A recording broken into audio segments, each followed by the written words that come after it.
Ce qui est né de la chair est chair, et ce qui est né de l'esprit est esprit.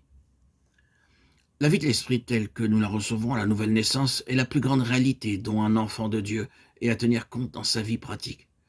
Celui qui est né de Dieu sait qu'il a en lui quelque chose qu'il n'avait pas de naissance. Son tempérament naturel le porterait dans une circonstance donnée à penser de telle et telle façon, à prendre telle ou telle direction. Mais la vie nouvelle qui est en lui prescrit un tout autre chemin. Cette vie d'en haut est quelque chose d'absolument distinct de nous-mêmes.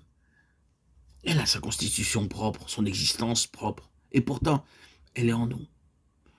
Il y a un vieil homme là, c'est vrai, qui continue à penser, à vouloir. Il n'est pas anéanti, il n'est pas annihilé, mais c'est tout aussi vrai qu'il y a là un homme nouveau, aussi réel que l'autre. Et ces deux hommes ne peuvent jamais s'entendre.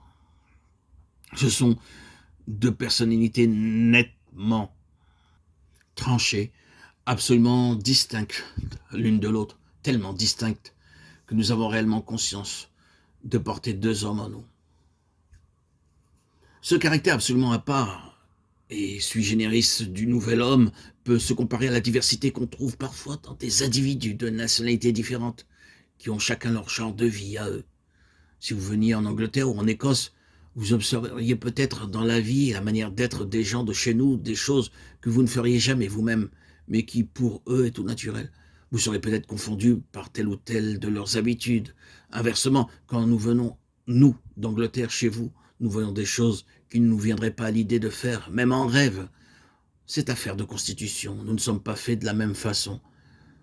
Ainsi en est-il de la naissance d'en haut. Elle crée des hommes entièrement nouveaux, des êtres inédits, sous tous les rapports. Le nouvel homme ne pense même pas à faire telle ou telle chose que le vieil homme a toujours faite. C'est quelque chose qui ne lui dit rien, qui lui est indifférent. Et quant au vieil homme, il ne comprend pas ce détachement du nouvel homme à l'égard de certains intérêts qui lui paraissent à lui de première importance. L'homme né de nouveau apprend à se familiariser avec de nouvelles directives. Il acquiert une manière à lui d'apprécier les choses. Son échelle des valeurs est toute différente. Et il a tout à apprendre, comme un petit enfant. Ainsi, peu à peu, les lois de la vie céleste viennent s'inscrire dans nos cœurs et deviennent une partie de notre homme intérieur. Elles sont la conséquence normale de notre nouvelle naissance. Sur quoi repose-t-elle, en somme?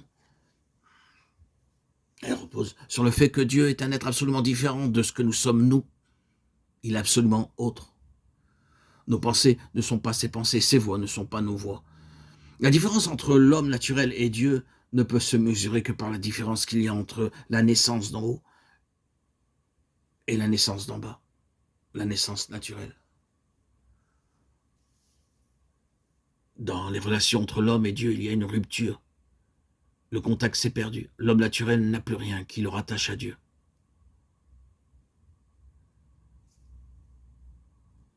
Il faut donc de toute évidence naître de nouveau si on veut pouvoir vivre dans les choses célestes et dans les lieux célestes et renouer contact, communion avec Dieu.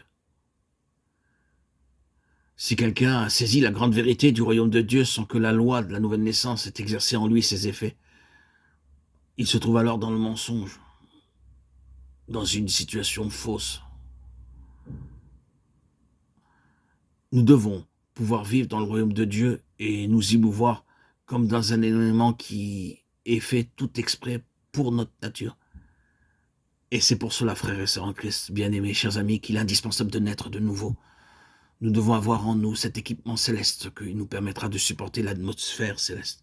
C'est ce qui m'est arrivé le 26 septembre 2019, lorsque, par immersion à mon baptême, j'en suis ressorti tout nouveau. J'ai pu comprendre ce qu'est accéder au royaume, toucher du doigt cette personne qu'est l'Esprit Saint. Et ça, cela m'était impossible. Pendant 34 ans de ma vie qui est vécue de ma bipolarité, d'hospitalisation, de médicaments, je ne pouvais pas saisir ce qu'était l'Esprit Saint, ce qu'était accéder au royaume, connaître et vivre la présence de Christ dans ma vie, sans avoir touché du doigt, été sauvé par le baptême du salut. C'était le moyen le plus efficace. On ne peut pas, et ce n'est impossible, et je le témoigne par mon expérience de connaître, de vivre Christ, d'avoir foi en Christ, sans avoir reçu et vécu ce qu'est l'Esprit Saint.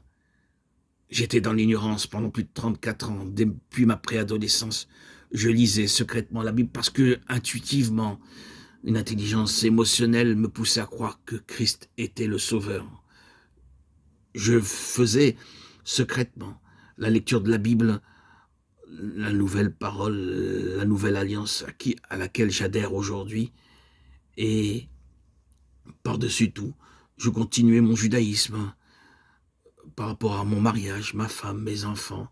Je continuais de dehors, de l'extérieur, en façade, mon judaïsme, tout en croyant profondément, de manière sûre, que Christ était et est le Dieu vivant. Mais cela m'était accessible toujours de manière intellectuelle, toujours par ma seule intelligence. Et force est de constater que je défaillais, j'étais bancal, dans le doute, l'incertitude. Est-ce vrai? Est-ce bien vrai? Pourtant, le judaïsme enseigne telle chose. Je connaissais un livre sur les lois judaïques, pratiquement 350 pages, par cœur, tellement je prenais de plaisir. Le Shulchan Arour de Rav Shlomo Ganzfring, Zirono Livracha, que je lisais chaque année, entièrement, année après année, où je prenais du plaisir, et qui me maintenait dans cette stature, cette structure judaïque, qu'est le code. Beaucoup de juifs que je côtoyais, et que je côtoie encore aujourd'hui, qui ne connaissent rien de mon identité, et qui restait toujours secrète, sont dirigés, guidés par ce code, et ils prennent beaucoup de plaisir. Ce qui a été mon cas. Mais le bonheur qu'est aujourd'hui de vivre de la présence de Christ est beaucoup plus puissante. Et je ne suis plus sous la condamnation de la loi, mais sous la grâce de Dieu. Aujourd'hui, presque 6 ans après mon baptême, ces lectures judaïques n'ont plus raison d'être. Je n'y prends d'ailleurs plus de plaisir particulier. Mon cœur est dirigé vers Christ, sa présence vivifiante en moi, par la nouvelle naissance que j'ai reçue, m'anime et dirige toujours mon cœur vers la prière. La solitude, beaucoup de moments d'isolement intentionnel, des endroits particuliers dans cette ville où je vis encore, cette ville de naissance, des endroits particuliers que j'ai choisis pour pouvoir prier Dieu. Cette ville est immense, immense. Il y a tellement de choses à voir dans cette ville. J'ai pris tellement de plaisir.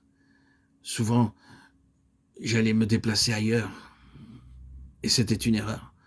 Dans cette seule ville où je vis encore aujourd'hui, il y a des endroits particuliers où on peut parler à Dieu. Et c'est ce que je vous invite à trouver dans votre ville ou l'endroit où vous vous trouvez.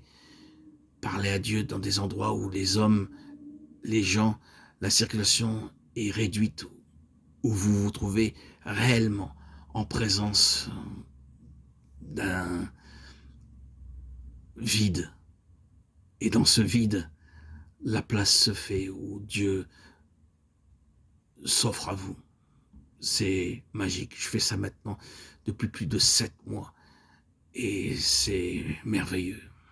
Merveilleux. Je vous invite d'ailleurs à trouver un endroit pour prier Dieu. Hors des sentiers battus. Hors de ce monde trépidant où il y a trop de mouvements. Trouvez un endroit et un moment particulier pour parler à Dieu. Vous y trouverez une grande fécondité. J'en témoigne.